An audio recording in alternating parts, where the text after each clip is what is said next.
All right, ladies and gentlemen, boys and girls, welcome back. It's just harmless me, Dave, the real music observer, observing real music in real time for real people, just like you right there and me right here.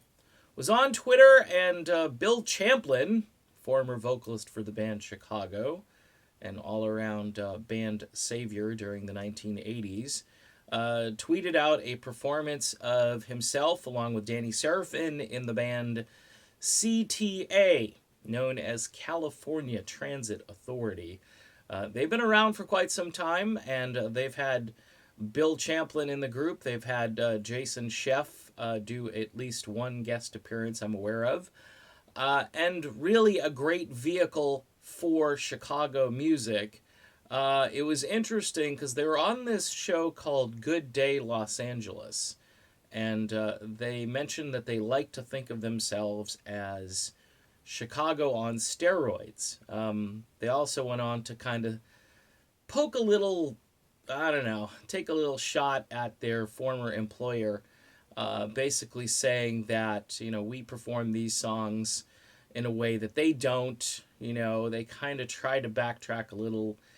Bill Champlin, of course, is a real improv guy. He is all about kind of doing this song different from the original version. And quite honestly, I did get irritated with Bill a little bit during his latter days with Chicago as he took a lot of liberties out there. I didn't think the tunes that they performed really strayed that much from the original versions. They did do Make Me Smile, and I think they did Hard Habit to Break. I didn't stay for the entire video, but I thought the little interview they did with the morning show host was quite interesting. If you go back, look, both of these guys were portrayed horribly in the Chicago documentary. Bill Champlin was basically made to look like he was some sort of narcissistic guy where everybody was coming to see Chicago because of him. If he actually said that, then, maybe there's a reason to put that quote out there. But he declined being in the documentary. He said, "My dad told me if I have nothing good to say, that I shouldn't say anything at all." Danny Seraphine, on the other hand, I think was edited to the point where he was not portrayed well. I mean, you had bits and pieces, you had blank stares, you had all kinds of things they did during the editing process. And of course, Peter Cetera, they did the same thing with him, where he was going to answer a question in this interview, and he paused, and they just, kept the tape rolling as he paused, and then they cut away. Just some really interesting editing to make these guys kind of look like they were, problems or troublemakers. CTA is a cool band, no matter how you slice it, especially since now Chicago has a guy who's essentially a really good karaoke singer as their lead vocalist who can sing anything at the high end of the note spectrum or the low end, but he sounds like nobody. Champlin, who sang Make Me Smile for a long time in the band, has a little bit of a claim to it. And Danny Seraphine, by the way, looked very good on drums.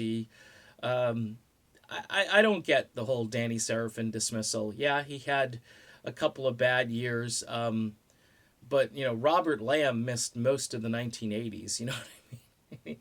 He didn't even have to be on Chicago albums in the 1980s. I think he had one or two, maybe. I don't want to say he didn't have good contributions, but his contributions were so much different from what everybody else was shooting for on those albums. It's amazing that they allowed Robert Lamb's music to be on those Chicago albums in the 80s. I think Chicago 17, he had a track called We Can Stop the Hurtin', which is a pretty good song. But most of the 80s, just Robert didn't have a lot of material, and it didn't make the cut. Certainly wasn't released as hit single material. Whereas he was kind of a go-to guy in the early days of Chicago if you wanted a good song for radio, or at least just a great song for an album. I think his creativity and output definitely dropped off. But just to see both Danny Seraphine and Bill Champlin in this group, and alternate versions of Chicago out there, Chicago, of course, still touring and ramping up another big year in 2019. And also Leonid and friends coming here from Russia. And these guys are just monstrous. They are the real deal, and everybody is talking about them. I had somebody just randomly thank me for posting a video about these guys. So the Chicago music legacy lives on. And like I said in a video about a year or so ago, there are enough former members of Chicago to definitely create a band that could easily compete with the current Chicago lineup. And you're seeing that, plus you're seeing other folks who have no connection to Chicago actually honor and play the music probably even better than the current lineup. All right, done with this video. A few jabs from Bill and Danny, mostly from Bill. And you know what? They have every right to jab because they were treated really lousy in that documentary as far as I can see and tell. All right, done. See you soon, everybody.